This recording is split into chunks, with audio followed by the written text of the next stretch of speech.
Ndabasuhuje mbahaye ikaze mwebwe mwese mukunda kandi mukurikira uyu muyoboro twizere ko mumeze neza aho muri hose hagiye hatandukanye mwamaze kandi gukora subscribe kugira ngo amakuru yacu ajya abageraho cyane mu buryo bworoshye bwihuse niba utarabikora nawe wakanda kuri iryo jambo kugira ngo amakuru yacu ajya kugeraho mu buryo bwihuse kandi mu bambere birumvikana nta handi twerekeje rero ni mu burasirazuba bwa Repubulika Demokarasi ya Kongo niho tuza guhera ariko turaza kubabwira ku makuru ari kuvugwa ku Rwanda inkuru mbi iri kuvugwa ku musirikare w'u Rwanda iteye ite no kuvuga ko no musirikare urinda abanyacyubahiro ndababwira uko ibintu byifashe hanyuma turavuga ku nkuru itari nziza nabwo ku mugore wa President Evariste Ndayishimiye bakunda kwita Neva hariya mu Burundi ibyo byose rero namakuru tuza kugenda tugaruka kubirebana n'imyitozo iri kubera mu ishyamba rya Kibira ku ruhande rw'ingabo z'u Burundi na FDLR ndetse n'abandi bafatanya bikorwa bigamije ikimeza bite hari ikimaze gutangazwa tugarukaho nubwo hashize iminsi havugwa inkuru z'uko hariya hari muri iyo myitozo bakubitirwa n'inkuba mu buryo bukomeye cyane za nkuba zitagira amazi nyine kandi bagapfa ku bwinshi cyane mwarabyumvise ejo ku munsi w'ejo ko twabwiraga yuko hapfuye abarenga 200 mu minsi ishize ubwo bakubitwaga n'inkuba bari muri iyo myitozo rero no birakomeje turabwira uko ibintu bimeze ndetse n'ikimaze gutangazwa tugaruke ku yandi makuru agiye atandukanye kandi menshi reka rero duhera hano mu burasirazuba bwa Repubulika Demokarasi ya Kongo kubirebana n'imirongo y'urugamba cyangwa se imirwano ikomeje gukaza umurego hagati ya 23 n'igisirikare cya leta FARDC ndetse n'abagifasha no kuvuga abarundi wazalendo FDLR abacanshuro nabo bafite mu kuboko barabatoza ndetse n'ingabo za SADC bivuga ko harimo Angola n'iza Tanzania ibintu bikomeje kubera bibi cyane muri Kivu y'Amajyepfo ariko noneho urugamba rwagiye rwaguka kuko biri no kumvikana imasisi za Kazinga mwabyumvise naho tuza guhera ndetse na Warikare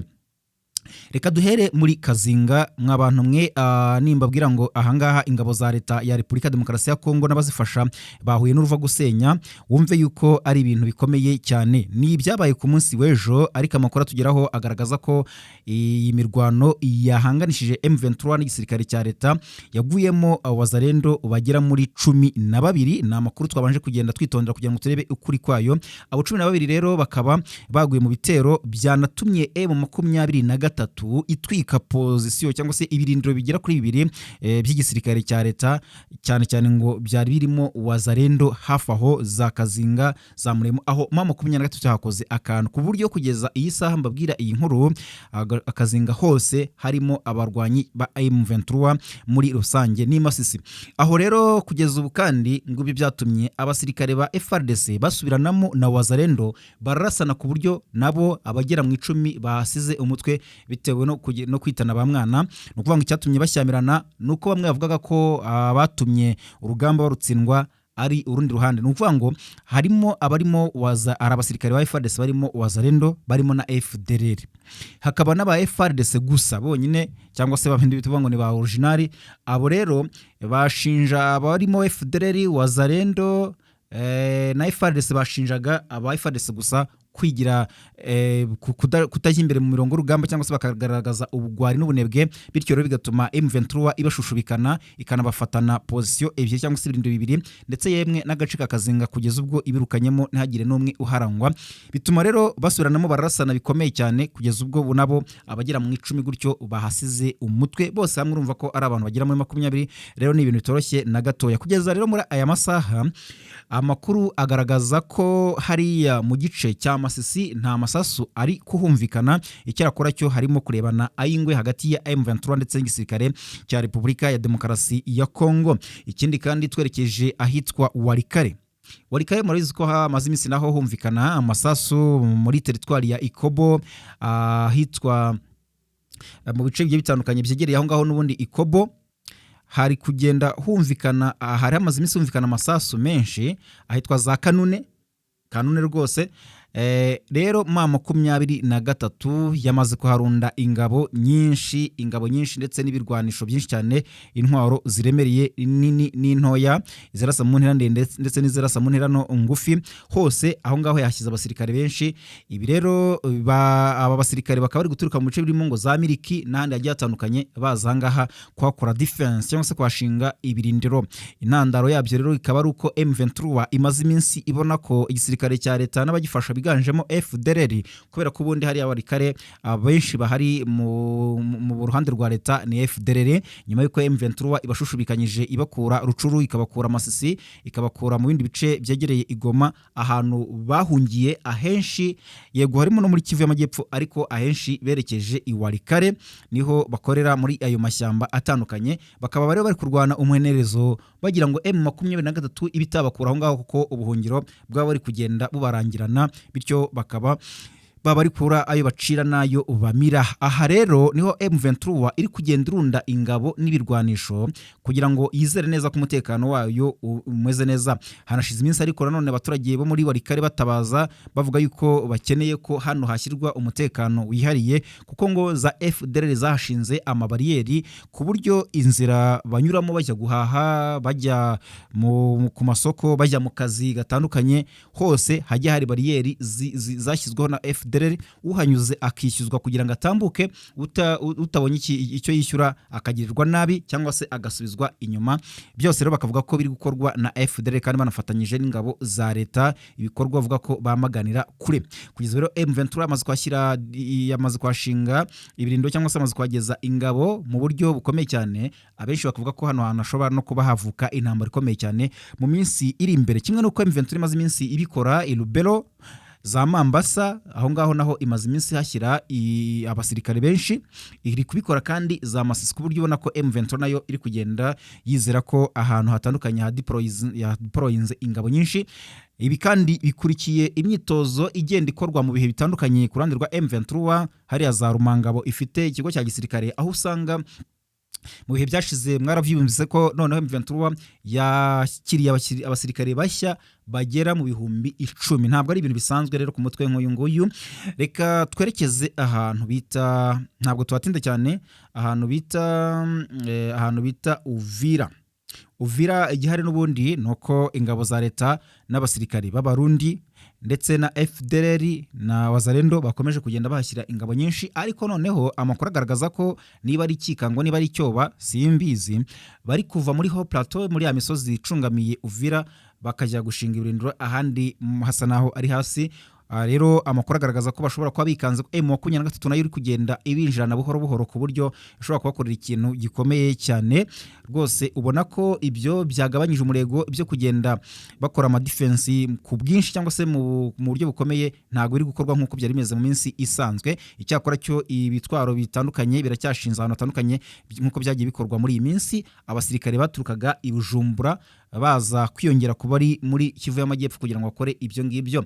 Ikindi twabwira kandi mu yandi makuru ari kuvugwa muri Kivu y'Amajyepfo mbere yuko mbabwira iby'umusirikare w'u Rwanda nuko aha muri Kivu y'Amajyepfo n'ubundi abaturage b'iminembwe bakomeje gutabaza ko bakomeje kugabwaho ibitero bya za drone ndetse n'ubungubu ngo birakomeje kuva nejo baho bari kugenda bagabwaho ibitero kandi bikagira ingaruka ku buryo biri guhitana abaturage abandi bakava mu byabo bagahunga. Abenshi bamaze guhunga bambuka umugezi witwa Rwiko. Rero bari mu bwoba bwinshi bavuga ko ingabo za leta zifatanyije n'imitwe irimo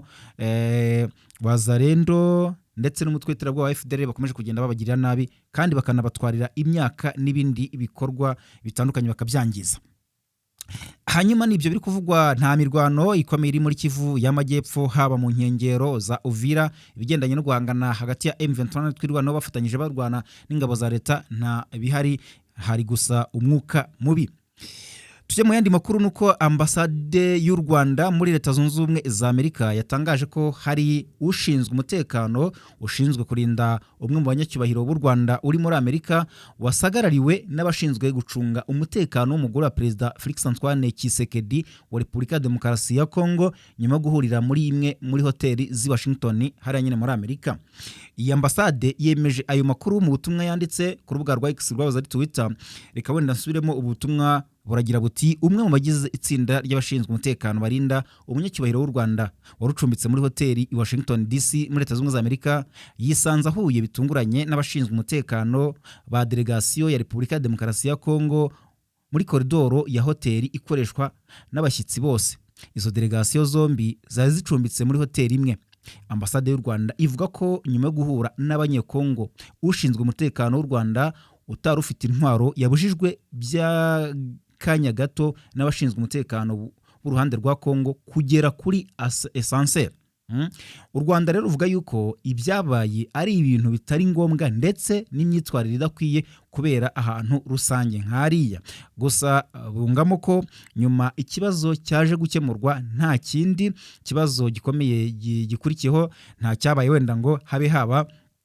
urugomo rukomeye, ariko ibyo byo bikaba byabaye byo gusagarira uyu musirikare w'u Rwanda. Ambasade y'u Rwanda i Washington itangaje ibi nyuma y'uko guverinoma ya Repubulika Demokarasi ya Kongo biciye mu muvugizi wayo akaba na minisitiri w'itangazamakuru n'itumanaho, uyu nguyu akunze kugaruka cyane atangaza byinshi, Patrick Muyaya yari yaraye atangaje ko ngo hari abantu bashatse gucengera muri hoteli umugore wa Perezida Tshisekedi Denise Nyakeru ngacumbitsemo muri uriya murwa mukuru wa Leta Zunze Ubumwe za Amerika. Ibiro bikaba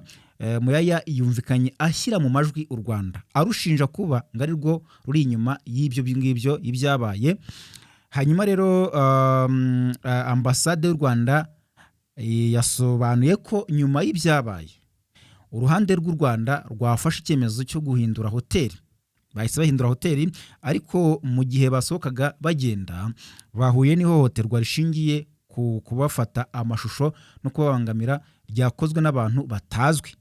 Ati nubwo habayeho ubwo bushotoranyi, itsinda ry'u Rwanda ryakomeje kwitwara neza byirinda gukora ibyakurura ubundi bushyamirane. U Rwanda rukaba rwanenze ko nyuma ibyaraye bibaye habayeho kubisobanurira nabi kugeza ubwo Minisitiri Muyaya akwirakwiza ibinyoma ubwo yari mu kiganiro n'abanyamakuru. Ni ibinyoma rero u Rwanda rwise ko biteye isoni, ikindi bikaba bikwiye kwamaganwa no kudahabwa agaciro. Ngibyo rero. Hanyuma ikindi kandi ibyo biraba mu gihe mu burengerazuba bw'u Burundi mu ishyamba rinini rya Kibira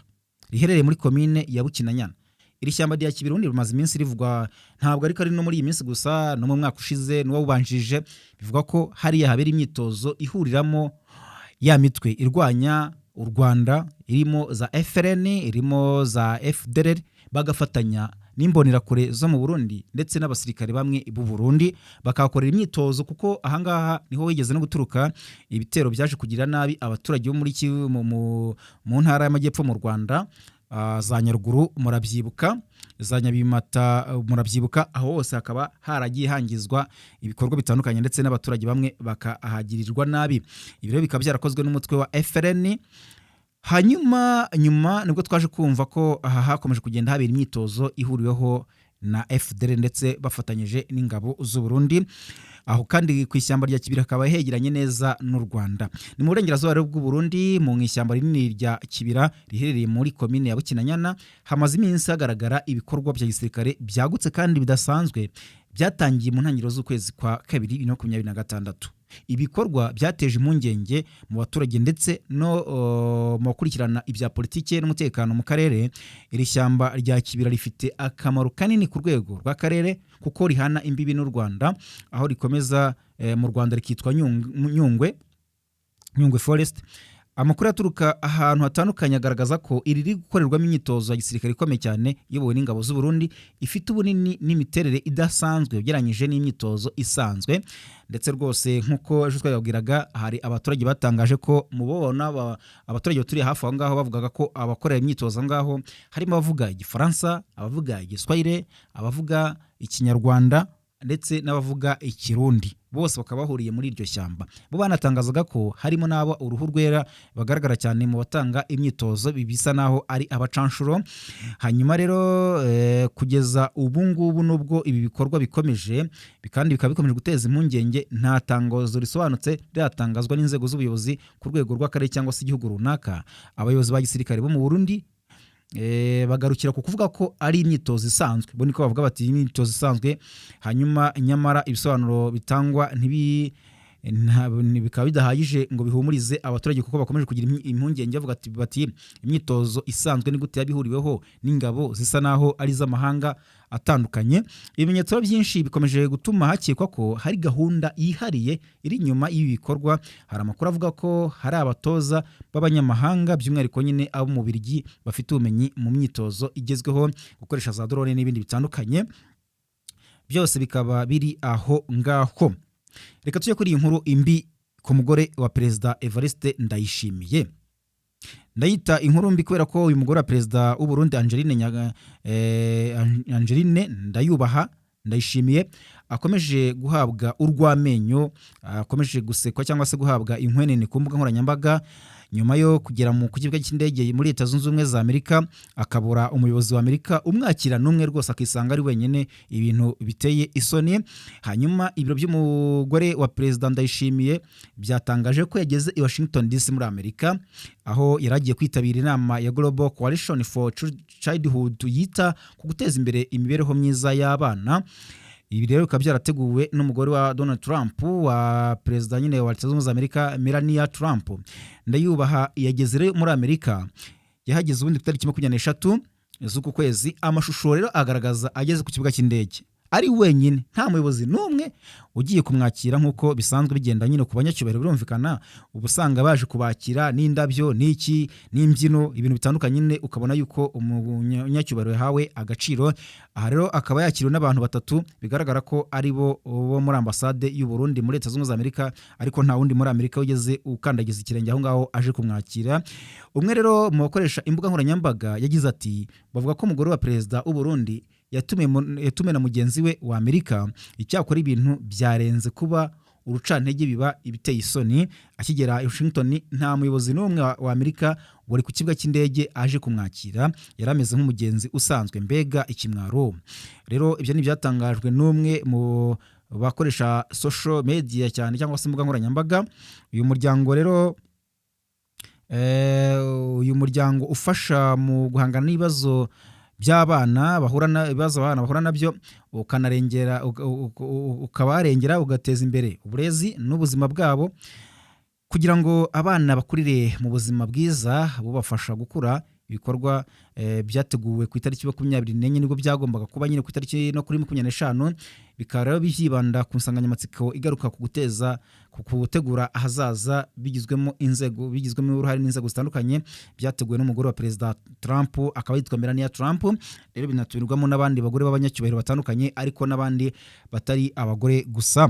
Aha rero bikaba bigaragara ko umugore wa perezida Ndayishimiye yabaye nk'uhasebera, kuko ntabwo ari ibintu bisanzwe ku banyacyubahiro. Niyo mpamvu iyi nkuru yaciye urondogora abantu bavuga bati byabaye nk'igisebo. Reka tugiye mu burasirazuba bwo hagati. Muzi ko hari intambara ikomeje guhanganisha Irani na Leta Zunze Ubumwe za Amerika ifatanyije na Israel, ndetse rwose byanashegeshe Irani kubera ko babiciye abayobozi bakuru batandukanye barenga 10, ndetse banangiza ibikorwa bya nucleaire cyangwa se by'ingufu. Ariko na Irani nayo yagiye ibishegesha kuko umujyi wa Tel Aviv, Yerusalemu n'ahandi Amerika ifite ibirindiro yagiye nayo iharasa bikomeye cyane ikoresheje za misile, ndetse yagiye inatangaza ko idatewe ubwoba n'amagambo ya Trump, kandi ko bafite imbaraga zihagije zo guhangana mu buryo bukomeye. Rero ubu ngubu ubutegetsi bwa Irani bwagaragaje ko mu gihe gahunda ziganisha ku biganiro by'amahoro zaba zitanze umusaruro, batasaba Amerika ibyo guhagarika intambara gusa, ahubwo habanza kwerekanwa cyangwa se kwemeranwa ku mirongo ntarengwa mu gihe kizaza. Aha rero abahaye amakuru Reuters bavuze ko Revolutionary Guards iri mu nzego zigira uruhare rukomeye mu gufata imyanzuro, ni wa mutwe nyine wo muri Irani. Hanyuma mu gihe kandi Minisiteri y'Intambara ya Amerika ishobora kohereza abasirikare bo muri Airborne Division mu burasirazuba bwo hagati, nubwo Trump avuga ko hashobora kubaho ibiganiro by'amahoro. Abayobozi babiri bo muri Amerika babwiye Reuters ko hateganywa koherezwa ingabo nyinshi cyane, ariko ntihasobanuye agace zizajyamo mu burasirazuba bwo hagati. Magingo ya rero abasirikare bari mu gace ka Fort Bragg muri leta ya Carolina. Mu gihe rero umutangamakuru yavuze yuko nta cyemezo yari cyafatwa cyo kohereza ingabo muri Irani, ariko bashobora kwifashishwa mu bitero bishobora kugabwa kuri Irani mu gihe kizaza. Ibyo kohereza ingabo muri biriya bice byo bimaze iminsi bivugwa ko Amerika iri muri iyo myiteguro, kandi ko izohereza n'ibitwaro biremereye cyane harimo n'ubwato bw'intambara. Byose biri aho ngaho, nyamara Perezida Trump agatangaza ko intambara bigiye kurangira vuba. Ibyo benshi babona yuko biteje urujijo, kuko kugeza ubu ngubu icyo bavuze ntabwo ari kiri gukorwa ku mirongo y'urugamba. Intambara irakomeje kandi ikomeje guca ibintu. Abaturage benshi bakomeje kugenda bahangirikira cyane, bari kugwibwaho n'ibihome by'amazu ari kuraswaho, ndetse ndetse abandi bagahira mu miriro y'amasasu cyangwa se ya za misile. Byose rero bikaba bikomeje kuba mu gihe ibihugu bimwe na bimwe byaruciye bikarumira, ibindi bigafatamo impande. Hari ibishyigikiye Amerika na Israel, hari n'ibishyigikiye Iran ariko mu buryo buteruye cyangwa se butagaragara neza. Nk'ubu havugwamo Uburusiya ku ruhande rwa Iran n'Ubushinwa, ariko ku ruhande rwa Amerika ho ibihugu byinshi byo birabitangaza kuko nyine bivuga ko biri kumwe ni ntare cyangwa se biri kumwe n'igihugu gikomeye. Ibyo rero bikaba biri mu Bwongereza, Ubufaransa n'ibindi bitandukanye byatangaje yuko gufasha Amerika nta kibazo kirimo. Reka mbashimire rero mwebwe mukunda uyu muyoboro, mukore subscribe rwose kugira amakuru yacu ajye bageraho neza cyane, mukande like, mukande share, muduhe comment, ubundi mu kanya gato tubagezeho andi makuru aza kubagezweho. Mugire ibihe byiza.